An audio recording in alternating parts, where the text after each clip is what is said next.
മരിക്കുന്ന കാലം വരെ ഓർമ്മയുള്ള കാലത്തോളം ഒരു സുന്നത്തെങ്കിലും ജീവിതത്തിൽ മുറുകെ പിടിക്കാൻ തീരുമാനിക്കുക. അള്ളാഹു ഭാഗ്യം തരുമാറാകട്ടെ. ഇൻഷാ അല്ലാഹ് ചെയ്തൂടെ? ഇൻഷാ അല്ലാഹ് ചെയ്തൂടെ? പരമനുഷ്യന്മാരെ ചെയ്തൂടെ? താല്പര്യമുള്ളവർ കൈവക്ക്. ഒരു സുന്നത്ത് നിനക്കിഷ്ടമുള്ളത് ഞാൻ വിട്ടേക്കാം. കൈവക്കാത്തവൻ കുറച്ച് കഴിയുമ്പോൾ കരയും. ഞാൻ ഉറപ്പായിട്ടും പറയുന്നു, ഈ ഒരു സുന്നത്ത് ജീവിതത്തിൽ ചെയ്യാൻ താല്പര്യമില്ലാത്ത ആരെങ്കിലും ഇവിടെ ഇരിക്കുന്നുണ്ടെങ്കിൽ നിനക്ക് അല്ലാഹ് തരുന്ന ശിക്ഷ ഞാൻ പറയും. അപ്പൊ നീ കൈവക്കാത്തത് ഓർത്തിട്ട് കരയേണ്ടി വരും. അള്ളാഹു കാത്തുരക്ഷിക്കുമാറാകട്ടെ. അപ്പൊ താല്പര്യമുള്ളവർ കൈവക്കിക്കേ. താത്തമാരൊക്കെ അൽഹംദുലില്ലാഹ് ഏത് സുന്നത്ത് ചെയ്യും? ഇപ്പൊ സുന്നത്തിന്റെ വിഷയത്തിൽ വലിയ ചർച്ചകളാണല്ലോ. പല പല സംഘടനകൾ, എല്ലാവർക്കും അഭിപ്രായ വ്യത്യാസങ്ങളാണ്. അപ്പൊ ആർക്കും അഭിപ്രായ വ്യത്യാസമില്ലാത്ത ഒരു സുന്നത്ത് ഞാൻ പറയാം. ആർക്കും അഭിപ്രായ വ്യത്യാസമില്ല. എന്ത് നല്ല കാര്യം ചെയ്യാൻ തുടങ്ങുമ്പോഴും ബിസ്മി പറഞ്ഞുകൊണ്ട് തുടങ്ങൽ സുന്നത്താണെന്ന് നബി മുഹമ്മദ് മുസ്തഫ. സുന്നത്തല്ലേ? നിങ്ങൾ പറ അല്ലേ? എന്ത് നല്ല കാര്യം ചെയ്യാൻ തുടങ്ങുമ്പോഴും ബിസ്മി പറഞ്ഞ് തുടങ്ങുന്നത് സുന്നത്താണോ അല്ലേ? പറ ആണോ? ആണ്. ചെയ്തൂടെ? ചെയ്തൂടെ? മരിക്കണ കാലത്തോളം ചെയ്യാമെന്ന് നിയത്ത് ചെയ്യുന്നവർ കൈവക്ക്. മരിക്കണ കാലത്തോളം. അൽഹംദുലില്ലാഹ് ഇന്നത്തെ വഅദ് കൊണ്ട് കബൂലായി. സുഖയില്ലെങ്കിലും സംസാരിച്ചത് കൊണ്ട് പ്രയോജനം ഉണ്ടായി. അള്ളാഹു ഭാഗ്യം തരുമാറാകട്ടെ. ഓസിന് വേണ്ട മനുഷ്യന്മാരെ, ഓസിന് വേണ്ട. അള്ളാഹുവിന്റെ പ്രവാചകൻ സല്ലല്ലാഹു അലൈഹി വസല്ലം തങ്ങളുടെ ഒരു സുന്നത്ത്, ഒരു ബിസ്മി ഓർമ്മ വെച്ച കാലം മുതൽ നമ്മൾ പഠിക്കുന്നതാ. ഇത് ചെയ്യാമെന്ന് തീരുമാനമെടുത്ത നിങ്ങൾക്ക് അള്ളാഹു തരുന്ന പ്രതിഫലം, മൻ ഹാഫള അലാ സുന്നതി അക്രമഹുല്ലാഹു ബിഅർബഅതി സാൽ. അള്ളാഹു നിങ്ങൾക്ക് ദുനിയാവിൽ 4 പ്രതിഫലം തരും, മരണശേഷം 2 പ്രതിഫലം തരുമെന്ന് നബി മുഹമ്മദ് മുസ്തഫ സല്ലല്ലാഹു അലൈഹി വസല്ലം തങ്ങൾ. ഈ കൈവക്കിയവർക്ക് അല്ലാഹ് തരുന്ന പ്രതിഫലം പറഞ്ഞിട്ട് ഞാൻ പോകും ഇൻഷാ അല്ലാഹ്. ഈ കൈവക്കിയവർക്ക് ദുനിയാവിൽ 4 പ്രതിഫലം, 2 പ്രതിഫലം മരണത്തിന് ശേഷം. അള്ളാഹു ഭാഗ്യം തരുമാറാകട്ടെ.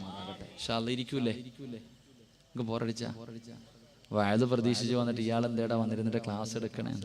കുഴപ്പമൊന്നുമില്ല, വയലത്തിരി കഴിഞ്ഞ് കേൾക്കാം. ഇപ്പൊ ക്ലാസ് ഇൻഷാ അല്ലാഹ്. ഇരിക്കൂലേ? ബോറടിക്കുന്നുണ്ടാ? ആ കണ്ടാ, വാപ്പാക്ക് ദലീമുണ്ട്. പോയിട്ട് എന്ത് ചെയ്യാനാ? വീട്ടിൽ പോയിട്ട് എന്ത് ചെയ്യാനാ? മരിക്കുമെന്ന് വിശ്വാസമുള്ളവരൊക്കെ ഒന്ന് കൈപൊക്കിക്കേ. പൊക്കിയാലും പൊക്കിയില്ലെങ്കിലും അസ്റായീൽ പൊക്കും. അതിലാർക്കും സംശയമില്ലല്ലോ. എടാ, നിനക്ക് വേണമെങ്കിൽ നീ കൈപൊക്കില്ലേ പൊക്കണ്ട. ആര് പൊക്കും? ഇവിടെ എല്ലാവർക്കും അറിയാം. നിരീശ്വരവാദികൾ പോലും വിശ്വസിക്കുന്ന കാര്യവാ, കുല്ലു നഫ്സിൻ ദായിഖത്തുൽ മൗത്ത്. ഒരു ദിവസം മരിക്കുമെന്ന് എല്ലാവർക്കും അറിയാം. എന്നിട്ട് ഈ ചങ്ങാതി, ഈ റോഡിൽ നിൽക്കുന്ന ആർക്കെങ്കിലും അറിയാത്തവരുണ്ടോ മരിക്കുമെന്ന്? അറിയാം, എല്ലാവർക്കും അറിയാം മരിക്കുമെന്ന്. അവരുടെ ആഗ്രഹവും സ്വർഗത്തിൽ പോകാൻ, നമ്മുടെ ആഗ്രഹവും സ്വർഗത്തിൽ പോകാം. എന്നിട്ടൊന്ന് കയറിയിരിക്കാൻ പറയുമ്പോൾ കയറിയിരിക്കാനുള്ള മനസ്സുപോലും ഇല്ല. അള്ളാഹു ഈമാൻ നൽകുമാറാകട്ടെ. എന്തേന്നറിയോ? ഇങ്ങോട്ട് നോക്ക്, എന്നെ നോക്ക്, ഞാനിവിടെ ഇരിക്കണുണ്ടില്ലേ? ഇങ്ങോട്ടല്ലേ? എന്തേന്നറിയോ? ഞാൻ ഇപ്പോഴങ്ങ് മരിക്കില്ല ഉസ്താദേ. അതാ എല്ലാവരുടെയും പ്രായമായ 99 വയസ്സുള്ള വാപ്പയും ഉമ്മയും പറയണേ, ഞാൻ ഇപ്പോഴങ്ങും മരിക്കൂല, ഒരുപാട് കാലം ജീവിക്കുന്ന നമ്മൾ കരുതുന്നത്. ആരാ പറഞ്ഞേ? ഇവിടുന്ന് വീടെത്തുമെന്ന് ഉറപ്പുള്ള ആരെങ്കിലും ഉണ്ടോ? എങ്കിൽ റോഡിൽ നിൽക്കണതും ഈ സദസ്സിൽ നിൽക്കണ എല്ലാവരും കേട്ടോ, എൻ്റെ പ്രിയപ്പെട്ടവരെ, ഒരു മനുഷ്യന്റെ മരണം, അള്ളാഹു നമുക്ക് നല്ല മരണം നൽകുമാറാകട്ടെ. ഒരു മനുഷ്യന്റെ മരണം അടുത്തോ എന്നറിയാൻ 3 അടയാളമുണ്ടെന്ന് നബി മുഹമ്മദ് മുസ്തഫ. ഉറക്കെ പറ, നബി മുഹമ്മദ് മുസ്തഫ. ഒരു മനുഷ്യന്റെ മരണം, നിങ്ങൾക്ക്, നാട്ടുകാർക്കല്ല, എനിക്ക്, നിങ്ങൾക്ക് പോകാൻ സമയമായോ എന്നറിയാൻ എത്ര അടയാളം? എത്ര അടയാളം? ഉറക്കെ പറ, എത്ര അടയാളം? 3 അടയാളം. അള്ളാഹു നമുക്ക് പഠിക്കാൻ ഭാഗ്യം തരുമാറാകട്ടെ. പറഞ്ഞു തരട്ടെ? എടാ, മരിക്കാൻ സമയമായോ എന്നറിയാനുള്ള 3 അടയാളം പറഞ്ഞു തരട്ടെ? വേണോ? വേണ്ടേ? വേണം. ഉള്ള സന്തോഷം പോകും, ഈ ചിരിയൊക്കെ അങ്ങ് മാറും. ഈ 3 അടയാളം പറഞ്ഞു കഴിയുമ്പോൾ ഈ കാണുന്ന സന്തോഷമൊക്കെ ഉറപ്പായി നിന്റെ കാര്യത്തിൽ തീരുമാനമായി. പറയണോ? വേണ്ടേ? വേണോ? പറഞ്ഞു തരാം. നാളെ രാവിലെ വണ്ടൂര് പോകണം. വണ്ടൂരല്ലേ അടുത്ത്? എവിടെ ഉള്ള? രാവിലെ പോയിട്ട് നിന്നെ പൊതിയാനുള്ള കഫൻ തുണി വാങ്ങിച്ചോണം കേട്ടോ. അടയാളമൊക്കെ ഞാൻ പറഞ്ഞു തരാം. നേരം വെളുത്ത ഭാഗ്യം. വീട്ടിൽ പോയി കിടന്നുറങ്ങി രാവിലെ എഴുന്നേറ്റ് അള്ളാഹു ആയുസ് തന്ന കടയിൽ പോയിട്ട് നിന്നെ പൊതിയാനുള്ള കഫൻ തുണി നീ വാങ്ങണം. കടം വല്ലതും വീട്ടാനുണ്ടെങ്കിൽ വീട്ടിൽ പോകണം. പൊരുത്തം ചോദിക്കാനുണ്ടെങ്കിൽ പൊരുത്തം ചോദിച്ചോണം. പറ്റുമെങ്കിൽ പള്ളിയിൽ പോയിട്ട് നിനക്ക് നീ തന്നെ ഒരു ഖബർ കുഴിച്ചിട്ടോ. അള്ളാഹു ഈമാൻ തരുമാറാകട്ടെ. അള്ളാഹു ഈമാൻ തരുമാറാകട്ടെ. ഉറക്കപ്പുറ അള്ളാഹു ഈമാൻ തരുമാറാകട്ടെ. അപ്പം നേരെ ഇരുന്ന് എല്ലാവരും മരണത്തിൻ്റെ അടയാളം പറയാൻ പോണേ. നാളെ ഇതേ സമയം കബറിനകത്തായിരിക്കുമല്ലോ. അപ്പം നേരെ ചൊവ്വ കടപ്പുറത്തിരിക്കണവരിയ്ക്കാതെ നേരെ ഇരിക്കും. ഒന്നാമത്തെ അടയാളം ബയാദു ശഅരിക ബഅദ സവാദിഹി. ഈ തലയിലൊക്കെ തൊപ്പിയിട്ടിരിക്കുന്ന കാക്കമാരൊക്കെ ഉണ്ടല്ലോ, താത്താമാരൊക്കെ, നിങ്ങളുടെ തലയിലും താടിയിലും നോക്കുക. ഈ കാണുന്ന കറുത്ത രോമങ്ങൾക്കിടയിൽ എവിടെയെങ്കിലും വാപ്പ ഒരു വെള്ള കാണുന്നുണ്ടെങ്കിൽ അത് നിന്റെ ഒടുക്കത്തെ പോക്കിന്റെ അടയാളമാണെന്ന് നബി മുഹമ്മദ് മുസ്തഫ. ഒന്നാമത്തെ അടയാളം എന്താ? തലയിലും താടിയിലും നല്ലതുപോലെ നോക്കിക്കോ. ഒരു വെള്ള കാണുന്നുണ്ടെങ്കിൽ അപ്പ നിന്നെ പൊതിയാനുള്ള തുണി നീ തന്നെ വാങ്ങി വെച്ചോണം. അള്ളാഹു ഈമാൻ തരുമാറാകട്ടെ. അത് വെട്ടിക്കളഞ്ഞാലും വടിച്ചു കളഞ്ഞാലും പെയിന്റ് അടിച്ചു കളഞ്ഞാലും അടയാളം തന്നെയാണ്. മുടി നരയ്ക്കുക എന്നത് മരണത്തിന്റെ അടയാളമാണ്. രണ്ട് നിത്യമായിട്ടുള്ള രോഗങ്ങൾ. അസുഖങ്ങളില്ലാത്ത ആരെങ്കിലും ഉണ്ടോ ഈ സദസ്സിൽ? രോഗങ്ങളില്ലാത്ത ആരെങ്കിലും? എല്ലാവർക്കും ഉണ്ട്, എന്തെങ്കിലും ഉണ്ട്. പ്രഷറോ കൊളസ്ട്രോളോ എന്തെങ്കിലുമൊക്കെ ജീവിതത്തിലുള്ളവരുണ്ട്. എന്നാ മനസ്സിലാക്കോ, പടച്ചനെ ഇത് പോകാനുള്ളതിൻ്റെ അടയാളം. മൂന്നാമത്തെ അടയാളം പഴയ ആരോഗ്യം ആർക്കെങ്കിലും ഉണ്ടോ? പഴയതുപോലെ ഓടാനും ചാടാനൊക്കെ പറ്റുമോ നിങ്ങൾക്ക്? വയ്യസ്താതെ സുജൂദ് പോലും ചെയ്യാൻ വയ്യ ഇരുന്ന അല്ലേ? അത് നിന്റെ യാത്രയുടെ അടയാളമാണ്. അള്ളാഹു നമുക്ക് ഈമാൻ നൽകുമാറാകട്ടെ. അപ്പൊ ഏകദേശമൊക്കെ തീരുമാനമായിട്ടുണ്ട്. ഈ പറഞ്ഞ മൂന്നടയാളത്തിൽ ഏതെങ്കിലും ഒരെണ്ണം റോഡിൽ നിൽക്കുന്നവർക്കും ഉണ്ട്, നിങ്ങൾക്ക് ഉണ്ട്. വേണമെങ്കിൽ നന്നായിക്കോ, യാത്രയ്ക്ക് ഒരുങ്ങിക്കോ. അള്ളാഹു നല്ല യാത്ര നൽകുമാറാകട്ടെ. ഇനി ചെറുപ്പക്കാരൊക്കെ പുറത്തു നിന്ന് ചിരിക്കുന്ന, സിറാജ് ഉസ്താദെ നിങ്ങൾ പറഞ്ഞ മൂന്നടയാളവും എനിക്കില്ല. എടാ വേണമെന്ന് നിർബന്ധമൊന്നും ഇല്ല കേട്ടാ, അതും കൂടെ ഉണ്ട്. ഈ അടയാളങ്ങൾ വേണമെന്ന് നിർബന്ധമൊന്നുമില്ല. രാവിലെ ബൈക്ക് എടുത്തിട്ട് പായും, വൈകിട്ട് പെട്ടി കൊണ്ടുവന്ന് വീടിൻ്റെ അകത്ത് വെക്കും. അള്ളാഹു അങ്ങനെയുള്ള മരണത്തെ തൊട്ട് കാത്തിരക്ഷിക്കുമാറാകട്ടെ.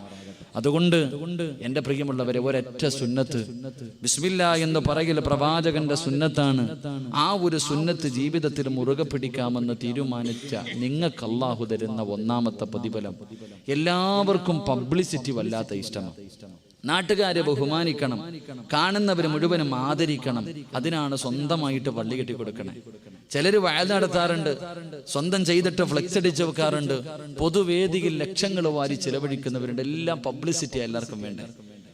എങ്കിൽ പ്രവാചകൻ സല്ലല്ലാഹു അലൈഹി വസല്ലം തങ്ങൾ പറഞ്ഞു, 5 നയാ പൈസ ഇല്ലാതെ പബ്ലിസിറ്റി കിട്ടുന്നൊരു കാര്യം പറയാം. നാട്ടുകാരെ മുഴുവനും ബഹുമാനിക്കുന്ന, ആദരിക്കുന്ന റസൂലുള്ളാഹി തങ്ങൾ പറഞ്ഞു സല്ലല്ലാഹു അലൈഹി വസല്ലം, എൻ്റെ സുന്നത്ത് ആരെങ്കിലും ജീവിതത്തിൽ മുറുകെ പിടിച്ചാൽ അള്ളാഹു ഇഷ്ടപ്പെട്ടവരുടെ ഹൃദയത്തിൻ്റെ അകത്ത് അള്ളാഹു നിനക്കൊരു സ്ഥാനം തരുമെന്ന് നബി മുഹമ്മദ് മുസ്തഫ സല്ലല്ലാഹു അലൈഹി വസല്ലം തങ്ങൾ പറയുന്നു. അള്ളാഹുവിന്റെ പ്രവാചകന്റെ സുന്നത്ത് ജീവിതത്തിൽ മുറുകെ പിടിച്ചാൽ കിട്ടുന്ന ഒന്നാമത്തെ പ്രതിഫലം, അള്ളാഹു ഇഷ്ടപ്പെട്ടവർ, പള്ളിയിലെ ഉസ്താദന്മാർ, ആലിമീങ്ങൾ, മഹാന്മാർ, സയ്യിദന്മാർ, അള്ളാഹുവെ ഹജ്ജ് ചെയ്തവർ, ഉംറ ചെയ്തവർ, സുന്നത്ത് നോമ്പ് പിടിക്കുന്നവർ, തറാവീഹ് തസ്ബീഹ് നിസ്കരിക്കുന്നവർ, തഹജ്ജുദ് നിസ്കരിക്കുന്നവർ, അള്ളാഹു ഇഷ്ടപ്പെട്ട ആൾക്കാരുടെ ഹൃദയത്തിന്റെ അകത്ത് നിനക്കൊരു സ്ഥാനം അള്ളാഹു തരുമെന്ന് നബി മുഹമ്മദ് മുസ്തഫ സല്ലല്ലാഹു അലൈഹി വസല്ലം. നീ ഒരു രൂപ പോലും ചെലവാക്കണ്ട. പ്രവാചകന്റെ സുന്നത്ത് ജീവിതത്തിൽ മുറുകെ പിടിച്ചിട്ട് ജീവിച്ച അള്ളാഹു തരുന്ന ഒന്നാമത്തെ പ്രതിഫലം, നിന്നെ എല്ലാവരും ബഹുമാനിക്കും, നിന്നെ എല്ലാവരും ആദരിക്കും, എല്ലാവരുടെ ഹൃദയത്തിന്റെ അകത്ത് നിനക്ക് അള്ളാഹു ഒരു സ്ഥാനം തരുമെന്ന് നബി മുഹമ്മദ് മുസ്തഫ സല്ലല്ലാഹു അലൈഹി വസല്ലം. രണ്ട് എന്റെ പ്രിയപ്പെട്ട സഹോദരങ്ങളെ, പ്രവാചകൻ സല്ലല്ലാഹു അലൈഹി വസല്ലം തങ്ങളുടെ സുന്നത്ത് ജീവിതത്തിൽ മുറുകെ പിടിച്ചാൽ കിട്ടുന്ന രണ്ടാമത്തെ പ്രതിഫലം, നീ അള്ളാനെ അല്ലാതെ ഈ ലോകത്ത് ആരെയും ഭയപ്പെടണ്ട എന്ന് നബി മുഹമ്മദ് മുസ്തഫ സല്ലല്ലാഹു അലൈഹി വസല്ലം. നീ ലോകത്ത് ഒരാളെയും ഭയപ്പെടണ്ട, എല്ലാവരും നിന്നെ ഭയപ്പെടും. ഇപ്പൊ ഏക സിവിൽ കോഡിനെ കുറിച്ചോ അല്ലെങ്കിൽ അതിനെക്കുറിച്ചൊക്കെ നമ്മളെന്തിനാ ചർച്ച ചെയ്യണേ? ഏക സിവിൽ കോഡ് എന്ന് പറയുന്ന ഓലപ്പാമ്പിനെ കാണിച്ചാൽ നമുക്കിവിടെ എന്താ? ഏക സിവിൽ കോഡെങ്കിൽ വരട്ടെ, നമുക്കെന്താ? കരിച്ചാലെന്തേ, പൊരിച്ചാലെന്തേ, വറുത്താലെന്തേ, നമുക്കിവിടെ എന്തിപ്പാ? ബാങ്ക് ഇക്കാമത്തും കൊടുത്തു വെച്ചിരിക്കുന്നു, ഇനി കുളിപ്പിച്ച് പള്ളിയിൽ കൊണ്ട് കടത്താനിരിക്കണം, നമുക്കെന്ത് എന്ത് കോഡ്? എന്റെ പ്രിയപ്പെട്ട സഹോദരങ്ങളെ, അള്ളാഹുവിന്റെ പ്രവാചകന്റെ സുന്നത്ത് ജീവിതത്തിൽ മുറുകെ പിടിച്ച നിന്നെക്കാളും കഴിവുള്ളവനാകട്ടെ, പവറുള്ളവനാകട്ടെ, ആരോഗ്യമുള്ളവനാകട്ടെ, അധികാരമുള്ളവനാകട്ടെ, എടാ നിന്റെ മുന്നിൽ അവന്റെ മുട്ടിടിക്കുമെന്ന് നബി മുഹമ്മദ് മുസ്തഫ ഉറക്കെ നബി മുഹമ്മദ് മുസ്തഫ. അള്ളാഹുവിന്റെ പ്രവാചകൻ എവിടുന്ന് പറഞ്ഞു തന്നതാ? മഹാനായ സഈദ് ബിൻ ജുബൈർ റളിയല്ലാഹു തആല അൻഹു, അള്ളാഹുവിന്റെ പ്രവാചകന്റെ സുന്നത്ത് ജീവിതത്തിൽ മുറുകെ പിടിക്കുന്ന ചെറുപ്പക്കാരനായ സഹാബിയ ഹജ്ജാജ് എന്ന് പറയുന്ന ഭരണാധികാരിയുടെ മുന്നിലേക്ക് കൊണ്ടുവന്നു. ഹജ്ജാജ് പറഞ്ഞു, എനിക്കിവനെ കൊല്ലണം, എനിക്ക് കൊല്ലണം, ഇവന്റെ തല എനിക്ക് വെട്ടണം. അള്ളാഹുവെ പിടിച്ചുകൊണ്ടുവന്നിട്ട് കിടത്തി, കയ്യും കാലും കെട്ടി, എന്നിട്ട് കഴുത്തു വെട്ടുന്നതിന് വേണ്ടി വാളിങ്ങനെ ഉയർത്തുമ്പോൾ സഈദ് ബിൻ ജുബൈർ റളിയല്ലാഹു തആല അൻഹു കിബിലയുടെ ഭാഗത്തേക്ക് തലതിരിച്ചു വെച്ചിട്ട് പറഞ്ഞു, വജ്ജഹതു വജ്ഹി ലില്ലദീ ഫത്തറ സമാവാതി വൽ അർള്. അവിടുന്ന് കിബിലയുടെ ഭാഗത്തേക്ക് തലതിരിച്ചു വെച്ച് ഹജ്ജാജിന്റെ അവിടുന്ന് തലതിരിച്ചു വെച്ചിട്ട് അവിടുന്ന് വജ്ജഹത്ത് പറഞ്ഞിട്ട് ഹജ്ജാജിനോട് പറയാ, ചിരിക്ക, എന്നെ കൊല്ലാൻ പോയല്ലേടാ, ചിരിക്ക. അപ്പൊ ഹജ്ജാജ് പറഞ്ഞു, നീ കിബിലയുടെ നേരെ കിടന്ന് മരിക്കണ്ടടാ, തല പിടിച്ച് തിരിച്ചിട്ടിട്ട് വെട്ടുന്നതിന് വേണ്ടി വാളുയർത്തുമ്പോൾ അപ്പോഴും ചിരിക്ക. എന്തിനാ ചിരിക്കുന്നേ? എടാ വലില്ലാഹിൽ മശ്രിഖ് വൽ മഗ്രിബ്, എടാ കിഴക്കും പടിഞ്ഞാറ് അള്ളാനുള്ളതാ, നീ തലതിരിച്ചിട്ടിട്ട് എനിക്കിവിടെ ഒന്നും ഇല്ല. ഹജ്ജാജിന് ദേഷ്യം വന്നു. തലപിടിച്ച് മണ്ണിലേക്ക് താഴ്ത്തി വെച്ചിട്ട് പിരടി വെട്ടാൻ വേണ്ടി വാളുയർത്തുമ്പോൾ അപ്പോഴും മണ്ണി കിടന്നുകൊണ്ട് പറയാ, മണ്ണി താഴ്ത്തി വെക്കുകയാണോടാ? എടാ മിൻഹാ ഖലഖിനാകും വഫീഹാ നുഈദുകും വമിൻഹാ നുഖ്രിജുകും താറത്തൻ നുഖ്റ. അല്ല എന്നെ മണ്ണീന്നാ സൃഷ്ടിച്ചേ, ഈ മണ്ണിലേക്ക് തന്നെയാ മടക്കണേ, എനിക്കൊന്നും ഇല്ലടാ.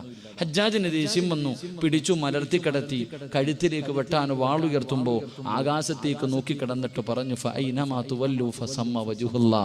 ഈമാൻ എന്ന് പറഞ്ഞാൽ അതാ മോനെ.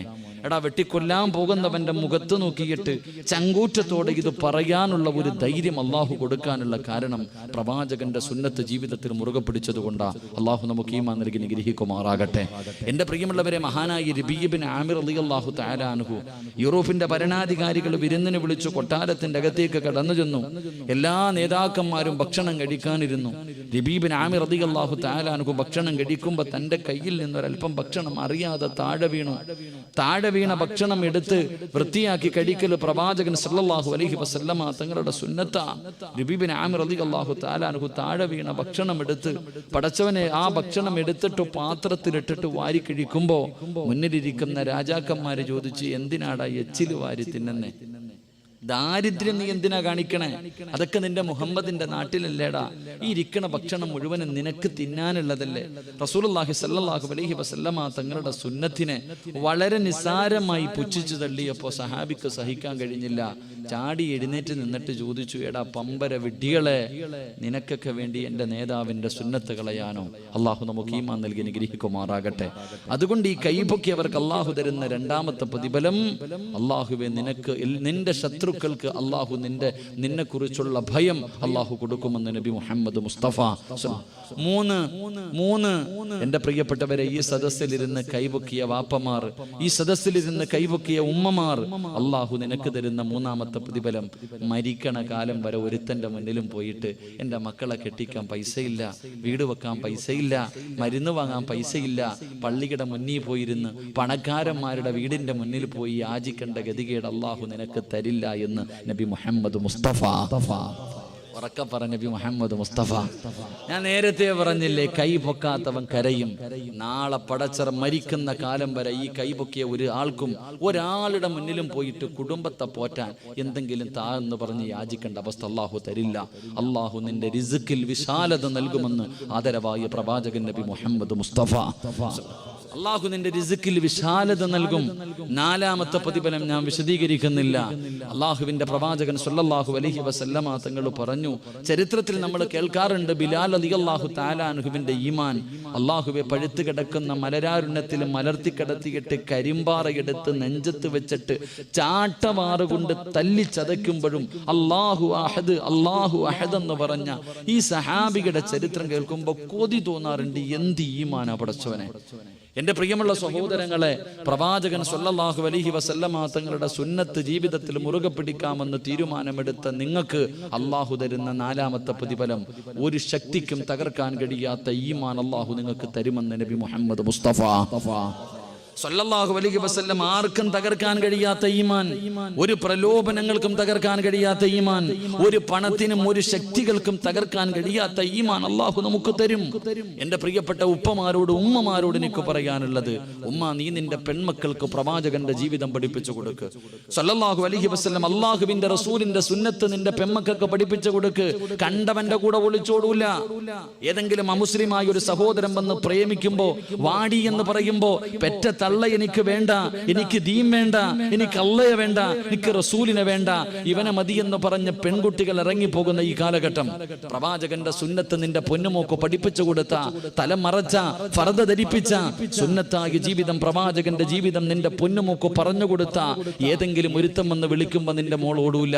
അവള് പറയും, എനിക്ക് അള്ളാഹിനെ പേടിയാ, എനിക്ക് ദീനാ വേണ്ടത്, എനിക്ക് എന്റെ മുത്ത് നബിയാ വേണ്ടത്, എനിക്ക് അള്ളാഹുവിന്റെ ഖുർആൻ ഓതിയ, പടച്ച റബ്ബിന്റെ മുന്നിൽ സുജൂദ് ചെയ്ത, ഈ നാവ് കൊണ്ട് സലാത്ത് പറഞ്ഞ എനിക്ക് ഒരുത്തന്റെ കൂടെ ഇറങ്ങിപ്പോകാൻ കഴിയില്ല എന്ന് പറയുന്ന മക്കളെ അള്ളാഹു നിനക്ക് തരുമെന്ന് നബി മുഹമ്മദ് മുസ്തഫ. ഉറക്കപ്പറ നബി മുഹമ്മദ് മുസ്തഫ സല്ലല്ലാഹു അലൈഹി വസല്ലം. എൻ്റെ പ്രിയപ്പെട്ട സഹോദരങ്ങളോട്, വാപ്പ എല്ലാവരും വിചാരിക്കുന്നത്, എൻ്റെ പ്രിയപ്പെട്ടവരെ, നമ്മുടെയൊക്കെ ജീവിതത്തിലെ ഏറ്റവും വലിയ അഭിലാഷമാണ് മരിക്കുന്ന സമയത്ത് ലാ ഇലാഹ ഇല്ലല്ലാഹ് പറയുക. എല്ലാവരും നിസാരമായിട്ട് അത് കാണുന്ന, എന്നെ കൊണ്ട് പറ്റൂന്നാ വിചാരിക്കണേ. കാരണം നിന്റെ നെറ്റിക്ക് തഴമ്പുണ്ട്, നിനക്ക് താടിയുണ്ട്, നീ ഹജ്ജ് ചെയ്തിട്ടുണ്ട്, വയലിന്റെ സദസ്സിൽ പോകുന്നുണ്ട്, പള്ളിയിൽ ഇമാമത്ത് നിൽക്കാറുണ്ട്, പള്ളി കെട്ടിക്കൊടുത്തിട്ടുണ്ട്. ഇതൊക്കെ കാണുമ്പോൾ നീ വിചാരിക്കുന്നത് മരിക്കുന്ന സമയത്ത് നിന്നെ കൊണ്ട് ഇത് പറയാൻ പറ്റുന്ന. ഇല്ല വാപ്പ. ആരാ പറഞ്ഞ മരിക്കുന്ന സമയത്ത് നിന്നെ കൊണ്ട് ഈ ദിക്ർ പറയാൻ കഴിയുമെന്ന്, ലാ ഇലാഹ ഇല്ലല്ലാഹ് പറയാൻ കഴിയുമെന്ന് ആരാ നിനക്ക് ആർക്കാ ഉറപ്പുണ്ടായിരുന്നേ? ഈ ലോകത്ത് ആർക്കാ അതിനുള്ള ഉറപ്പുണ്ടായിരുന്നേ? മഹാനായ പ്രവാചകൻ സല്ലല്ലാഹു അലൈഹി വസല്ലം തങ്ങൾ അവിടെ നിന്ന് പറയുന്നുണ്ട്, ഇബ്രാഹിം നബി അലൈഹിസ്സലാം അള്ളാഹുവിന്റെ ഖലീലല്ലേ? ഖലീലായ ഇബ്രാഹിം നബി അലൈഹിസ്സലാം ഈ ലോകത്ത് അള്ളാഹുവിനെ ആരാധിക്കുന്നതിന് വേണ്ടി ആദ്യമായിട്ടൊരു പള്ളി കെട്ടി. ഈ പള്ളി കെട്ടിയിട്ട് എന്താ ദുആ ചെയ്തെന്നറിയോ? അള്ളാഹുവിന്റെ ഖലീലായ ഇബ്രാഹിം നബിക്ക് ഉറപ്പില്ലായിരുന്നു മരിക്കണ സമയത്ത് ലാ ഇലാഹ ഇല്ലല്ലാഹ് പറയാൻ കഴിയുമെന്ന്. ഇബ്രാഹിം നബി പോലും പരിശുദ്ധമായ കഅബാലയം പണിതിട്ട് തന്റെ പൊന്നാര മകനെ പിടിച്ചു പുറകിലിരുത്തിയിട്ട് എന്തേ ദുആ ചെയ്യുന്നറിയോ? അള്ളാഹുവേ, ഈ സൽക്കർമ്മത്തിനെ നീ സ്വീകരിക്കണേ തമ്പുരാനെ. അള്ളാഹുവേ, ഈ ലോകത്ത് നിന്ന് യാത്ര പറയുമ്പോ എന്നെ നീ ഒരു മുസ്ലിമാക്കി മരിപ്പിക്കണേ അല്ല. ഇബ്രാഹിം നബി ദുആ ചെയ്തത് അങ്ങനെ. ഖുർആൻ എടുത്തു നോക്കി, യൂസുഫ് നബി അലൈഹിസ്സലാം, റബ്ബിക ആതൈതനി മിനൽ മുൽക്ക് വഅല്ലംതനി മിനത് തഅവീലിൽ ഹദീസ് ഫാത്തിറസ് സമാവാതി വൽ അർദ് അൻത വലിയ്യി ഫിദ് ദുനിയ വൽ ആഖിറ തവഫനി മുസ്ലിമ. യൂസുഫ് നബി ദുആ ചെയ്ത അങ്ങനെ, അല്ലാഹ് എനിക്ക് ലോകത്ത് നിന്ന് യാത്ര പറയുമ്പോൾ ഈമാനോട് കൂടിയുള്ള ഒരു മരണം തരണേ അല്ലാഹ്. എന്തിന് മഹാനായ നബി മുഹമ്മദ് മുസ്തഫ സല്ലല്ലാഹു അലൈഹി വസല്ലമ തങ്ങൾ പോലും അവിടുന്ന് സുജൂദിൽ കിടന്ന് കരഞ്ഞത്, യാ മുകല്ലിബൽ ഖുലൂബ്, ഹൃദയങ്ങളെ മറിച്ച് കളയുന്ന അല്ലാഹുവേ, ഹൃദയങ്ങളെ മറിച്ച് കളയുന്ന അല്ലാഹുവേ, എന്റെ ഹൃദയത്തെ ദീനിൽ ഉറപ്പിച്ചു നിർത്തണേ എന്ന് നബി മുഹമ്മദ് മുസ്തഫ സല്ലല്ലാഹു അലൈഹി വസല്ലമ തങ്ങൾ പറയുമ്പോൾ, എന്റെ പ്രിയപ്പെട്ടവരെ, ഒരു മരണം കിട്ടുക, മരണസമയത്തിൽ ലാ ഇലാഹ ഇല്ലല്ലാഹ് പറയാൻ കഴിയുക, എല്ലാവരും തോറ്റുപോയത് അവിടെ വാപ്പ. എത്രയോ കൊലകൊമ്പന്മാര്, എത്രയോ സഹാബികള് റസൂലുള്ളാഹി സ്വല്ലല്ലാഹു അലൈഹി വസല്ലമ തങ്ങള് നിസ്കരിക്കുമ്പോൾ പുറകിൽ നിന്ന് നിസ്കരിച്ച പ്രവാചകനെ കണ്ട, കയ്യിൽ മുസാഫകത്ത് ചെയ്ത എത്രയോ സഹാബികൾ കാഫിറായി മരിച്ചുപോയി വാപ്പ. എത്രയോ വലിയ വലിയ വ്യക്തികൾ, അല്ലാഹുവേ ദുആയ്ക്ക് പോലും ഇജാബത്തുള്ള ആൾക്കാർ പോലും കാഫിറായി ചത്തുപോയ ചരിത്രം ഖുർആനും ഹദീസും നമുക്ക് പഠിപ്പിച്ചു തരുമ്പോൾ നമുക്ക് അങ്ങനെ ഒരു ഉറപ്പ് വേണ്ട. മരിക്കുന്ന സമയത്ത് എനിക്ക് പറയാൻ കഴിയുമെന്ന് ഉറപ്പിക്കണ്ട, പ്രതീക്ഷ വെക്കാനേ നമുക്ക് കഴിയൂ. കാരണം നിന്റെ നാവ് പൊങ്ങണമെങ്കിൽ, മരിക്കുന്ന സമയത്ത് ലാ ഇലാഹ ഇല്ലല്ലാഹ് പറഞ്ഞു തരുമ്പോ എന്റെ പ്രിയപ്പെട്ടവരെ പറയാൻ നിന്റെ നാവ് പൊങ്ങണമെങ്കിൽ അള്ളാഹു കരുണ ചെയ്തവർക്കല്ലാതെ കഴിയില്ല എന്ന് നബി മുഹമ്മദ് മുസ്തഫ സല്ലല്ലാഹു അലൈഹി വസല്ലം. നിസാരമല്ല ആ സമയത്ത് ലാ ഇലാഹ ഇല്ലല്ലാഹ് പറയാൻ നമ്മളെ കൊണ്ട്. കാരണം വല്ലാത്ത ഭയാനകമായ ഒരു അവസ്ഥയാ ആ മരണത്തിന്റെ സക്കറാത്തിന്റെ അവസ്ഥ. ഇന്നലെയും ഞാൻ കണ്ടതാ. ഇന്നലെയും ഒരു പിതാവ് മരണത്തോട് മല്ലടിക്കുന്ന രംഗം ഞാൻ കണ്ടതാ എന്റെ പ്രിയപ്പെട്ട സഹോദരങ്ങളെ. പക്ഷെ ആ മനുഷ്യൻ നല്ല മനുഷ്യനായിരുന്നു. 5 നേരം നിസ്കരിക്കുന്ന അള്ളാഹുവിനെ ഭയമുള്ള മനുഷ്യൻ പടച്ചവനെ തനിക്ക് പൊതിയാനുള്ള കഫൻ തുണി ഭാര്യയുടെ കയ്യിൽ വാങ്ങിക്കൊടുത്തു. അപ്പ മരിക്കുന്നതിന് മുമ്പ് ക്യാൻസർ എന്ന് പറയുന്ന രോഗം തന്റെ കരളിലും തന്റെ കിഡ്നിയിലും തന്റെ തലച്ചോറിൽ വരെ ബാധിച്ചു. പക്ഷേ പോകുന്നതിന് മുമ്പ് കഫൻ തുണി വാങ്ങിവെച്ചു. തന്റെ മക്കൾക്ക് വേണ്ടത് മുഴുവനും എഴുതി കൊടുത്തു. എന്തിന്? മയ്യത്തിന്റെ പരിപാലനവുമായി ബന്ധപ്പെട്ട് ആവശ്യമുള്ള പൈസ തന്റെ ഭാര്യയുടെ കയ്യിൽ കൊടുത്തു. എനിക്ക് വേണ്ടി ആരും പൈസ ചെലവാക്കണ്ട, ഞാൻ പോകുകയാണെന്ന് പറഞ്ഞിട്ട് പോയ മനുഷ്യൻ അള്ളാഹുബെ ഇന്ന് രാവിലെ 11 മണിക്ക് 6 അടി മണ്ണിലേക്ക് ആ ജനാസ കൊണ്ടിറക്കി വെച്ചു. അള്ളാഹു അദ്ദേഹത്തിന് മഗ്ഫിറത്ത് കൊടുത്ത് അനുഗ്രഹിക്കുമാറാകട്ടെ. എന്റെ പ്രിയമുള്ള സഹോദരങ്ങളെ, എന്റെ പ്രിയപ്പെട്ടവരെ, മരണം വല്ലാത്തതാ. ആ സമയത്ത് ലാ ഇലാഹ ഇല്ലല്ലാഹ് പറയാൻ വലിയ പാടാ. മഹാനായ പ്രവാചകൻ സല്ലല്ലാഹു അലൈഹി വസല്ലമ തങ്ങൾ പറഞ്ഞു, ഇടതുഭാഗത്ത് ശൈത്താൻ വരും നിന്റെ വാപ്പാന്റെ രൂപത്തിൽ, നിന്റെ ഉമ്മയുടെ രൂപത്തിൽ, നിന്റെ കുടുംബത്തിൽ നീ ഇഷ്ടപ്പെട്ടവർ മരിച്ചുപോയവരുടെ കൂടെ രൂപത്തിൽ കയ്യിൽ വെള്ളവും പിടിച്ചുകൊണ്ട് അടുത്ത് ഇടത് ചെവിയുടെ അടുക്ക വന്നിരുന്നിട്ട് പറയും, വാപ്പയാടാ പറയണത് ലാ ഇലാഹ ഇല്ലല്ലാഹ് പറയരുത്, കുടിക്കാൻ വെള്ളം തരാം മോനെ. പാപ്പയാ പറയണേ, ഉമ്മയാ പറയണേ. ആ സമയത്ത് അവന്റെ ചതിയിൽ പെട്ടുപോകുന്നവരെ തൊട്ട് അള്ളാഹു നമ്മളെ കാത്തുരക്ഷിക്കുമാറാകട്ടെ. അപ്പൊ ആ സമയത്ത് നിനക്ക് അള്ളാഹു ഒരു ഈമാൻ തരണമെങ്കിൽ, ഒരു ശക്തിക്കും തകർക്കാൻ കഴിയാത്ത ഈമാൻ, എന്റെ പ്രിയപ്പെട്ടവരെ, ആ സാഹചര്യം എത്ര പറഞ്ഞു മനസ്സിലാക്കാൻ നമ്മളെ കൊണ്ട് കഴിയില്ല. അത്രയ്ക്കും ഭയാനകമായ ഒരു സാഹചര്യം മഹാനായ നബി മുഹമ്മദ് മുസ്തഫ സല്ലല്ലാഹു അലൈഹി വസല്ലമ തങ്ങൾ പറഞ്ഞു. ആ സമയത്താണ് പലരും മലമൂത്ര വിസർജനം നടത്തിപ്പോകുന്നത്. അള്ളാഹു നമ്മളെ കാത്തുരക്ഷിക്കുമാറാകട്ടെ. എന്റെ പ്രിയപ്പെട്ട സഹോദരിമാര് പറയും, ഉസ്താദ് പ്രസവ വേദന മരണവേദനയാ. ആരാ പറഞ്ഞേ? പ്രസവ വേദന മരണവേദനയാണെന്ന് ആരാ പെണ്ണ പറഞ്ഞേ? ഒന്നൊരു വേദനയല്ലുമ്മ, അതൊക്കെ ചുമ്മാതെ ഇങ്ങനെ ഒരു ഇങ്ങനെ പറയുന്നേ ഉള്ളൂ. മരണവേദനയോട് നീ ആ വേദനയെ ഒരിക്കലും നീ ചേർക്കരുത്. മരണവേദനയല്ല. മരണവേദന എന്തെന്നറിയോ? മരണവേദന എന്തെന്നറിയോ? എന്റെ പ്രിയപ്പെട്ട സഹോദരിമാരെ, 70,000 മലക്കുകളുടെ നേതൃത്വത്തിൽ മലക്കുൽ മൗത്ത് അസ്റായീൽ അലൈഹിസ്സലാം ഇറങ്ങി വന്നിട്ട് റൂഹ് പിടിക്കുന്ന ഭയാനകമായ ഒരു അവസ്ഥ. എന്റെ പ്രിയപ്പെട്ടവരെ, മഹാനായ നബി മുഹമ്മദ് മുസ്തഫ സല്ലല്ലാഹു അലൈഹി വസല്ലമ തങ്ങൾ, പ്രവാചകൻ സല്ലല്ലാഹു അലൈഹി വസല്ലമ തങ്ങൾ പോലും അവിടെ നിന്ന് പറഞ്ഞുപോയി. എന്തേ പറഞ്ഞേ? ഇന്നലിൽ മൗത്തി ലസക്കറ, മരണത്തിന് വല്ലാത്ത വേദന. എന്റെ പ്രിയപ്പെട്ട സഹോദരങ്ങളെ, എന്ത് നല്ല കാര്യങ്ങൾ ചെയ്യാൻ അവസരം കിട്ടിയാലും അത് നമ്മൾ പാഴാക്കി കളയുന്നവരാ. അള്ളാഹു എത്രയൊക്കെ അനുഗ്രഹങ്ങൾ നൽകിയാലും എന്തൊക്കെ നമ്മൾ ഏറ്റവും മരണമൊന്നുമല്ല വേദന. മരണമൊന്നുമല്ല വേദന. ഏറ്റവും വലിയ വേദന മരണവേദനയ്ക്ക് മുമ്പ് ചില വേദനകളുണ്ട്. അള്ളാഹു നമ്മളെ കാത്തിരക്ഷിക്കുമാറാകട്ടെ. അള്ളാഹു നമ്മളെ കാത്തിരക്ഷിക്കുമാറാകട്ടെ. മരണവേദനയ്ക്ക് മുമ്പുള്ള വേദന എന്തെന്നറിയോ? എന്ത് നല്ല കാര്യത്തിന് ചോദിച്ചാലും ആയിരക്കണക്കിന് ലക്ഷക്കണക്കിന് രൂപ കയ്യിലുണ്ട്, കൊടുക്കൂല. അത് പള്ളിക്കാണെങ്കിലും മദ്രസയ്ക്കാണെങ്കിലും പാവപ്പെട്ടവർക്കാണെങ്കിലും യതീമീങ്ങൾക്കാണെങ്കിലും ആർക്ക് വേണ്ടി ചോദിച്ചാലും കൊടുക്കൂല. വാരി കൂട്ടി വെച്ചിരിക്കും. അവസാനം മരിക്കാൻ കിടക്കുന്ന സമയത്ത്, നിന്റെ മരണത്തിന് തൊട്ട് മുമ്പത്തെ സമയം, നിന്റെ സമ്പാദ്യം മുഴുവനും ഈ ലോകത്ത് എവിടെ കിടക്കുന്നതാണെങ്കിലും നിന്റെ മുന്നിൽ കൊണ്ടുവരും അല്ലാഹ്. മരിക്കാൻ കിടക്കുന്ന മനുഷ്യന്റെ കണ്ണിന്റെ മുന്നിലേക്ക് ഈ ലോകത്ത് എവിടെ കിടക്കുന്ന നിന്റെ സ്വത്താണെങ്കിലും നിന്റെ കണ്ണിന്റെ മുന്നിൽ കൊണ്ടുവരും. നിന്റെ മക്കളെ കൊണ്ടുവരും. ഗൾഫിൽ കിടക്കുന്നവനാകട്ടെ, എവിടെ കിടക്കുന്നവനാണെങ്കിലും നിന്റെ കണ്ണിന്റെ മുന്നിൽ നിന്റെ മക്കളെ മുഴുവനും കൊണ്ടുവരും. ആ സമയത്ത്, പടച്ചവനെ, ഞാൻ മരിക്കാൻ പോവുകയാണല്ലോ, ഈ പൈസ ഒന്നും ഞാൻ കൊണ്ടുപോകില്ലല്ലോ, എനിക്കിതുകൊണ്ട് പ്രയോജനമൊന്നും ഉണ്ടായില്ലല്ലോ. അല്ലാഹുവേ, പടച്ചവനെ, വാപ്പ മക്കളോട് ചോദിക്കും, മോനെ, വാപ്പായ്ക്ക് വേണ്ടി എന്ത് ചെയ്യോടാ? വാപ്പ പോവാ, എനിക്ക് വേണ്ടി എന്ത് ചെയ്യോടാ? മക്കള് പറയും, വാപ്പ ഒരു കുഴിയും എടുത്തു തരാം, 3 കഷ്ണം തുണിയും വാങ്ങിത്തരാം. നീ ഇത്രയും കൊല്ലം പോറ്റി വളർത്തിയ നിന്റെ മക്കള് പൈസ വിടുത്തവയാൽ വലുത്. നിന്റെ മക്കൾ ആ സമയത്ത് പറയുന്ന ഒരു രംഗണ്ട്, നെഞ്ചു പൊട്ടിപ്പോകും. മനുഷ്യ, വാപ്പ മരിക്കാൻ പോവാടാ, ഈ സമ്പാദിച്ചു വെച്ചിരിക്കുന്നത് മുഴുവനും ഞാൻ കൊണ്ടുപോകില്ല എന്ന് തിരിച്ചറിഞ്ഞു. നിന്നെ ഏൽപ്പിക്കാൻ പോകുക. ഈ വാപ്പയ്ക്ക് വേണ്ടി എന്ത് ചെയ്യുമെന്ന് നീ പോറ്റി വളർത്തിയ നിന്റെ മക്കളോട് ചോദിക്കുമ്പോ മക്കള് പറയും, വാപ്പ പള്ളിയിൽ ഒരു കുഴിയും വെട്ടിത്തരാം, 2 വാപ്പായ്ക്ക് പൊതിയാനുള്ള 3 തുണിയും ഞങ്ങൾ വാങ്ങിത്തരാം. അള്ളാഹു നമുക്ക് ഈ നൽകി അനുഗ്രഹിക്കുമാറാകട്ടെ. അതുകൊണ്ട് എന്റെ പ്രിയമുള്ള സഹോദരങ്ങളെ, ജീവിതത്തിൽ എന്തെങ്കിലുമൊക്കെ ചെയ്തു വെക്ക്. മരിക്കുമ്പോ എന്തെങ്കിലും കൊണ്ടുപോകാൻ വേണ്ടേ? മരിക്കുന്ന സമയത്ത് പള്ളിക്കാട്ടിലേക്ക് പോകുമ്പോ എന്തെങ്കിലും നമ്മുടെ കയ്യിൽ കരുതി വെക്കണം. ആരും വരാറില്ല, ഭാര്യയില്ല, ഉപ്പയില്ല, ഉമ്മയില്ല, കൂടപ്പുറപ്പില്ല, ആരുമില്ല. നീ ഒറ്റയ്ക്ക് പോയി പള്ളിക്കാട്ടി കിടക്കേണ്ടവനാ. അതുകൊണ്ട് പോകുന്ന സമയം അള്ളാഹു നിന്നോട് കരുണ കാണിക്കാൻ സംഘാടകർ ബക്കറ്റ് എടുത്തു. കറക്റ്റ് സമയത്ത് തന്നെ എന്റെ പ്രിയപ്പെട്ടവരെ നിങ്ങളുടെ മുന്നിലേക്ക് കടന്നു വരികയാ. ഈ ബക്കറ്റിന്റെ അകത്ത് നിങ്ങൾ എന്തെങ്കിലും ഒരു സദക്ക ഇടുമ്പോ നിങ്ങളുടെ മനസ്സിൽ നിങ്ങൾ അള്ളാഹുവിനോട് പറയേണ്ടത്, പടച്ചവനെ, എന്റെ മരണസമയത്ത് നീ എന്നോട് കരുണ കാണിക്കണം തമ്പുരാനെ.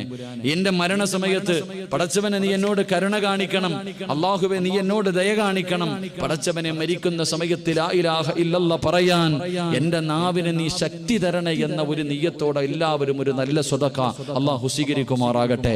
മരിക്കുന്ന സമയത്ത്, ഈ ലോകത്ത് നിന്ന് യാത്ര പറയുന്ന സമയത്ത്, അള്ളാഹുവെ, പടച്ചവനെ, ലാ ഇലാഹ ഇല്ലല്ലാഹ് പറയാൻ ആര് പറഞ്ഞു തന്നാലും അത് പറയാനുള്ള ശക്തി എനിക്ക് കിട്ടണമെങ്കിൽ, അത് പറയാനുള്ള ഓർമ്മ എനിക്ക് കിട്ടണമെങ്കിൽ, എന്റെ നാവ് പൊക്കിയിട്ട് പറയണമെങ്കിൽ അള്ളാഹുവെ, നീ കരുണ ചെയ്തവർക്കല്ലാതെ കഴിയില്ല. അതുകൊണ്ട് റബ്ബേ, എനിക്കൊരു ഭാഗ്യം തരണേ എന്ന ഒരു നല്ല നിയ്യത്തോടെ എല്ലാവരും മനസ്സറിഞ്ഞുകൊണ്ടൊരു സദഖ അള്ളാഹു കബൂലാക്കുമാറാകട്ടെ. മനസ്സറിഞ്ഞിട്ട് അള്ളാഹു നിങ്ങൾക്ക് തോന്നൽ തരുന്നുണ്ടെങ്കിൽ ഒരു നല്ല സദഖ. സ്വല്ലല്ലാഹു അലാ മുഹമ്മദ്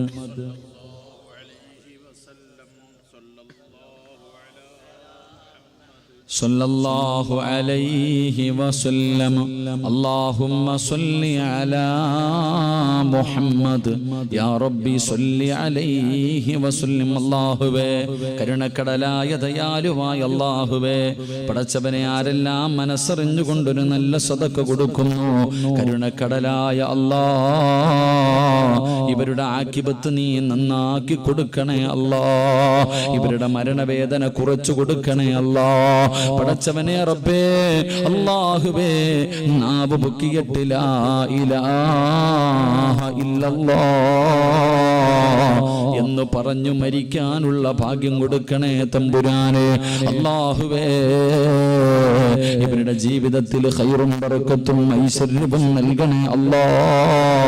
ഈ സദഖ അതിനൊരു സബബാക്കണേ റബ്ബേ. അല്ലാഹു സ്വീകരിക്കുമാറാകട്ടെ. എല്ലാവരും മനസ്സറിഞ്ഞുകൊണ്ടൊരു നല്ല സദഖ. എന്താ പുസ്തകം വന്നോ? അല്ലാഹു സ്വീകരിക്കുമാറാകട്ടെ. എല്ലാവരും മനസ്സറിഞ്ഞ് അതിനകത്തൊരു സദഖ ഇട്ടോ. പ്രതിഫലം ഞാൻ പറഞ്ഞുതരാം കേട്ടോ. ഈ ബക്കറ്റിന്റെ അകത്ത് നിങ്ങൾ ആരെങ്കിലും മനസ്സറിഞ്ഞുകൊണ്ട് അള്ളാഹുവിന്റെ തൃപ്തി കരുതിയിട്ട് ഒരു 10 രൂപ ഇട്ടാലും ഒരു 10 പൈസ ഇട്ടാലും നിങ്ങൾക്ക് അള്ളാഹു തരുന്ന പ്രതിഫലം, നീ മരിക്കുമ്പോൾ ഇതിന്റെ പ്രതിഫലം കണ്ടിട്ടേ മരിക്കൂ എന്ന് നബി മുഹമ്മദ് മുസ്തഫ. ഉറക്കെ പറഞ്ഞു നബി മുഹമ്മദ് മുസ്തഫ. ഈ ബക്കറ്റിന്റെ അകത്ത് ആരെല്ലാം പൈസ ഇട്ടിട്ടുണ്ടോ, ആ പൈസ ഇടുന്നവൻ മരിക്കുന്ന സമയത്ത് കാണും. വഅബ്ശിറൂ ബിൽ ജന്ന, നിന്റെ കണ്ണിന്റെ മുന്നിൽ കൊണ്ടിങ്ങനെ കാണിച്ചു തരും സ്വർഗവിതാടാ. അള്ളാഹുവിന്റെ പള്ളി, ആ പള്ളിക്കകത്ത് കാക്കയും പൂച്ചയും വന്യമൃഗങ്ങളും മുഴുവനും കേറിയിറങ്ങി നടക്ക. അള്ളാന്റെ പള്ളിക്കകത്ത് സ്ഥലമില്ല, ചുറ്റുമതിൽ കെട്ടിയിട്ടില്ല, കിടക്ക. അള്ളാന്റെ വീടിന്റെ അവസ്ഥ ഞാൻ കണ്ടില്ല, അവർ പറഞ്ഞറിവ്. അള്ളാഹുവിന്റെ പള്ളിയുടെ അവസ്ഥ, നിങ്ങളുടെയൊക്കെ വീട് മതിൽ കെട്ടിയിട്ടില്ലേ? വീട് മതിൽ കെട്ടിയിട്ടില്ലേ? നീ വിചാരിച്ച് ലക്ഷങ്ങൾ മുടക്കി കെട്ടിയിട്ടിരിക്കണം നിന്റെ വീട്ടിന്റെ അകത്താ നിന്നെ കബറടക്കണേ? നിങ്ങളെയൊക്കെ വീടിന് ലക്ഷങ്ങൾ കൊടുത്തുണ്ടാക്കിയിട്ടിരിക്കുന്ന നിങ്ങളുടെ വീടിന്റെ അകത്താ കബർ വെട്ടണേ? അല്ല. ഈ ആരും കാണാതെ ഈ മൃഗങ്ങൾ കയറി ഇറങ്ങടക്കണ പള്ളിക്കാട്ടില നിന്നെ കൊണ്ടുവന്നിടുന്നേ. അള്ളാന്റെ വീടിന്റെ അവസ്ഥ ഇത്. അള്ളാഹു നമ്മളെ കാത്തിരക്ഷിക്കുമാറാകട്ടെ. ഇങ്ങോട്ട് വരുന്ന വഴിയിലുള്ള ഓരോ കൊട്ടാരങ്ങൾ കണ്ടപ്പോ ഓന്റെ വീടിന്റെ മതിൽ കെട്ടിയ പൈസ മതിയായിരുന്നു ഇതൊക്കെ നന്നാക്കാൻ. ഓരോ വീടിന്റെ ഗേറ്റ് മുടക്കിയ അല്ലെങ്കിൽ മതിൽ കെട്ടിയിരിക്കുന്ന പൈസ മതി അള്ളാഹുവിന്റെ ഭവനങ്ങൾ നേരെ ചൊവ്വാക്കാൻ. എന്റെ പ്രിയപ്പെട്ട സഹോദരങ്ങൾ, അള്ളാഹു നമുക്ക് ഈമാൻ നൽകി ഗ്രഹിക്കുമാറാകട്ടെ. എന്തേ തോന്നാത്തത്? അവസാനം അവിടല്ലേ പോയി കിടക്കണേ. ഈ സദസ്സിരിക്കുന്ന ഓരോ മനുഷ്യനോടും ചോദിക്കട്ടെ, എടാ നീ മരിച്ച നിന്റെ പെണ്ണുമ്പിള്ള എന്താ പറയണേ? നിങ്ങളൊക്കെ മരിച്ചു പോകുമ്പോൾ നിങ്ങളുടെ ഭാര്യ എന്താ പറയണേ? എന്തേ ചിന്തിക്കാത്ത? എന്തിനാ കുറു വയലെന്തിനാ? 2 മണിക്കൂറത്തെ വയലൊന്നും വേണ്ട. ഞാൻ മരിച്ച എന്റെ ഭാര്യ എന്ത് പറഞ്ഞിട്ടാ കരയണേ? അള്ളാഹുവേ, എന്റെ 2 മക്കളെ ഇങ്ങനെ ചേർത്ത് വെക്കും സുമയ്യ, സിനാനിനെയും നഈമിനെയും കെട്ടിപ്പിടിച്ചിട്ട് ഓള് കരഞ്ഞിട്ട് പറയാ, അല്ലാ എനിക്കും എന്റെ മക്കൾക്കും ഇനി ആരാ അല്ലാ ഉള്ളേ? നിന്റെ പെണ്ണുമ്പിള്ള ഇതേ പറയൂ. കാത്തിരുന്നോ, കേൾക്കാം. നിങ്ങളുടെ ഭാര്യ ഇത് തന്നെ പറയും. എന്താ പറയണേ? ഇന്നലെ വരെ എനിക്ക് അന്നം തന്ന ഇങ്ങാര് പോയല്ലോ അല്ല, നാളെ മുതൽ ആരാ അല്ല ഇനി എനിക്ക് തരാനുള്ളതെന്ന്. ഇന്നലെ വരെ ഇങ്ങാരാ തന്നിരുന്നത് പോയി, ഇനി എന്റെ മക്കൾക്ക് ചെലവിന് തരാൻ ആരുമില്ലല്ലോ അല്ല. അവൾ അപ്പോഴും അവളുടെ കാര്യം പറയണേ. എന്നാ അവക്ക് വാപ്പയുണ്ട്, ഉമ്മയുണ്ട്, കുടുംബക്കാരുണ്ട്, നാട്ടുകാരുണ്ട്, അതൊക്കെ അവള് മറന്നു. അപ്പോഴും അവള് സ്വാർത്ഥതയാണ്. അവള് പറയുന്നത് എനിക്കാരുണ്ടെന്നാ. എന്നാ സ്നേഹമുള്ള ഒരു ഭാര്യ പറയേണ്ടത് എന്താ? അള്ളാഹുവേ, എന്റെ കാക്കാനെ കൊണ്ടുപോയി കുഴിച്ചിടാൻ പോവാ. ആരാ അല്ലാ പള്ളിക്കാട്ടി ഇങ്ങാർക്ക് കൂട്ടുള്ളത്? ഇന്ന് വരെ ഏതെങ്കിലും പെണ്ണുങ്ങൾ പറഞ്ഞിട്ടുണ്ടോ? ഇന്ന് വരെ നിന്റെ ഭാര്യ പറയോ? നീ മരിച്ചു കിടക്കുമ്പോ നിന്റെ ഭാര്യ പറയോ, അല്ലാ അന്യ നാട്ടിൽ പോയി കിടന്ന് കഷ്ടപ്പെട്ട് രക്തം വിയർപ്പാക്കി അധ്വാനിച്ചുണ്ടാക്കിയത് മുഴുവനും ഇട്ടിട്ട് പള്ളിക്കാട്ടി പോവാ, എന്നെ ഒറ്റയ്ക്കിട്ടിട്ട് പോകല്ലേ ഇക്ക, ഞാനും വരാം എന്ന് പറയോ? ഇല്ല. പുഴുത്ത് നാറും കൊണ്ട് കുഴിച്ചിടെന്ന് പറയും. അള്ളാഹു കാത്തിരക്ഷിക്കുമാറാകട്ടെ. അതുകൊണ്ട് എൻ്റെ സഹോദര, എല്ലാവർക്കും അവനവന്റെ കാര്യം മതി. ഭാര്യയ്ക്കും മക്കൾക്കും കുടുംബക്കാർക്കും നാട്ടുകാർക്കും വേണ്ടി ജീവിച്ചതൊക്കെ നിർത്തിയിട്ട് നിനക്ക് വേണ്ടി ജീവിക്ക്. ഈ വയസ്സാം കാലത്ത് വാപ്പ ഇത്രയും കാലം മക്കളെ കെട്ടിച്ചു, എന്ത് വാപ്പാടെ കബർ വിടാന്ന് വെച്ചാൽ ഓനറിയില്ല. നീക്ക് എങ്ങനെ? നമ്മളൊക്കെ ഞാൻ സ്നേഹത്തോടെ, ഞാനാ നിന്റെ മോൻ, യഥാർത്ഥ നിങ്ങളുടെ മകനായിട്ട് ഞാൻ ചോദിക്കാം, വാപ്പ നീ മരിച്ചാ കുളിപ്പിക്കുമോ നിന്റെ മോൻ? നീ ഇത്രയും കൊല്ലം കഷ്ടപ്പെട്ട് വളർത്തിയല്ലോ. നീ ഇന്ന് രാത്രി മരിച്ചുപോയാ നാളെ നിന്റെ മയ്യത്തെടുത്ത് ടാർപ്പ കെട്ടി വീടിന്റെ സൈഡിലെടുത്ത് കുളിപ്പിക്കാൻ ഇടുമ്പോ നിന്റെ മോൻ ചോദിക്കും, ആരെങ്കിലും ഉണ്ടോ എന്ന് എന്റെ ഉപ്പാനെ കുളിപ്പിക്കാൻ? ഇത്രയും കാലം പോറ്റി വളർത്തിയ നിന്റെ മയ്യത്ത് കുളിപ്പിക്കാൻ നാട്ടുകാരെ തെണ്ടി നടക്കും മക്കള്. പള്ളിയിൽ കൊണ്ടുവെക്കുമ്പോ ഇമാമിന്റെ കൈ പിടിച്ചിട്ട്, ഉസ്താദെ നിങ്ങൾ പുറകെ നിൽക്കും, ഞാൻ നിൽക്കാം. ഇമാമത്ത് പറയോ അപ്പ പറയോ?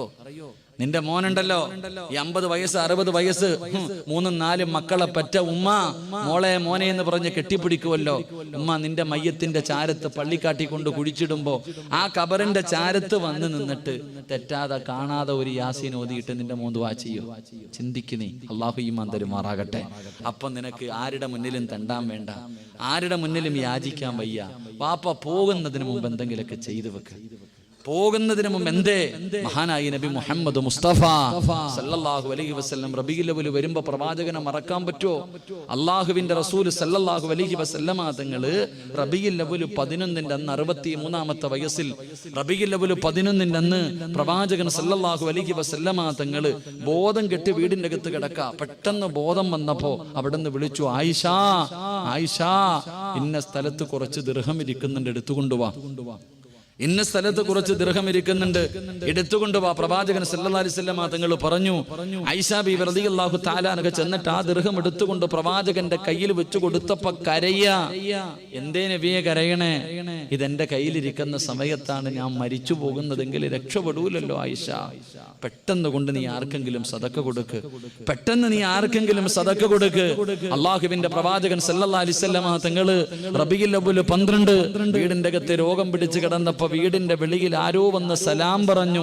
ഒന്നാമത് സലാം പറഞ്ഞു, അസ്സലാമു അലൈക യാ അഹ്ല ബൈത്തിൻ നുബുവ ഇഫ്തഹിൽ ബാബ്. അല്ലാഹുവിന്റെ റസൂലിന്റെ കുടുംബമേ, ഒന്ന് വാതിൽ തുറക്കുവോ? ഫാത്തിമ ബീവി റളിയല്ലാഹു തആല അൻഹ വിളിച്ചു പറഞ്ഞു, ഉപ്പ രോഗിയായി കിടക്ക, കൊട്ടും വയ്യ, ബോധമില്ലാതെ കിടക്ക, നിങ്ങൾ പോയിട്ട് പിന്നെ വാ. രണ്ടാമതും പറഞ്ഞു വിട്ടു. മൂന്നാമതും സലാം പറഞ്ഞപ്പോ പ്രവാചകൻ പറഞ്ഞു, വാതിൽ തുറക്കുമോളെ. ഫാത്തിമ ബീവി റളിയല്ലാഹു തആല അൻഹ വാതിൽ തുറന്നു. അവസാനം മലക്കുൽ മൗത്ത് അസ്റായിൽ അലൈഹിസ്സലാം അള്ളാഹുവിന്റെ പ്രവാചകന്റെ മുന്നിലേക്ക് കടന്നു വന്നിട്ട് കാലിന്റെ തള്ളവിരലിൽ നിന്ന് റൂഹ് പിടിക്കാൻ തുടങ്ങി. കാലിന്റെ തള്ളവിരലിൽ നിന്ന് റൂഹ് പിടിക്കാൻ തുടങ്ങി. അള്ളാഹുവിന്റെ റസൂല് കിടന്ന കിടപ്പിന്ന് ചാടി എഴുന്നേറ്റു. അള്ളാഹുവിന്റെ പ്രവാചകൻ കിടന്നു പിടയുകയാ. വേദന സഹിക്കാൻ കഴിയാതെ റൂഹ് പിടിക്കുന്ന മലക്കിനോട് പോലും ചോദിച്ചു പോയി, അസ്റായിലേ ഒന്ന് പതുക്കെ പിടിക്ക അസ്റായിലേ, എന്നെ കൊണ്ട് താങ്ങാൻ പറ്റണില്ല, എന്നെ കൊണ്ട് താങ്ങാൻ കഴിയുന്നില്ല.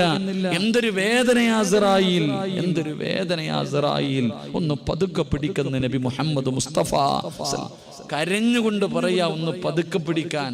അസ്റായിൽ അലൈഹിസ്സലാം പറഞ്ഞ മറുപടി, നബിയേ നിനക്ക് ഇതിനെക്കാളും മയമായിട്ട് പിടിക്കാൻ അറിയില്ല നബിയേ. കരയാ, ആ മലക്ക് പോലും കരയാ. എന്റെ പ്രിയപ്പെട്ടവരെ, പ്രവാചകൻ സല്ലല്ലാഹു അലൈഹി വസല്ലമ തങ്ങൾ ആ മരണവേദന സഹിക്കാൻ കഴിയാതെ പിടഞ്ഞ് അവസാനം തന്റെ ഭാര്യയുടെ നെഞ്ചത്ത് കിടന്നിട്ട് ലോകത്തോട് യാത്രയാകുന്നതിന് മുമ്പ് അള്ളാഹുവിന്റെ റസൂല പറഞ്ഞത്, ആയിഷ ഇന്നലിൽ മൗതി ലസക്കറ. വാപ്പ, മരണത്തിനൊരു വേദനയുണ്ട് വാപ്പ, കളിയല്ല വാപ്പ. എത്ര പേരുടെ മയ്യത്ത് നീ കുളിപ്പിച്ചിട്ടുണ്ട്. കിടന്ന കിടപ്പിൽ കിടന്ന് മലമൂത്ര വിസർജനം, കിടന്ന കിടപ്പിൽ കിടന്നിട്ട് പെണ്ണെ നീ പ്രസവിച്ചപ്പം മലമൂത്ര വിസർജനം നടത്തിയിട്ടില്ല, പക്ഷേ മരണവേദന സഹിക്കാൻ കഴിയാതെ മലമൂത്ര വിസർജനം നടത്തും. മൃഗങ്ങൾ കടന്ന് വലിക്കുന്നത് പോലെ വലിച്ചിട്ടാ പലരും മരിക്കുന്നത്. അള്ളാഹു നമ്മളെ കാത്തുരക്ഷിക്കുമാറാകട്ടെ, അള്ളാഹു നമ്മളെ കാത്തുരക്ഷിക്കുമാറാകട്ടെ.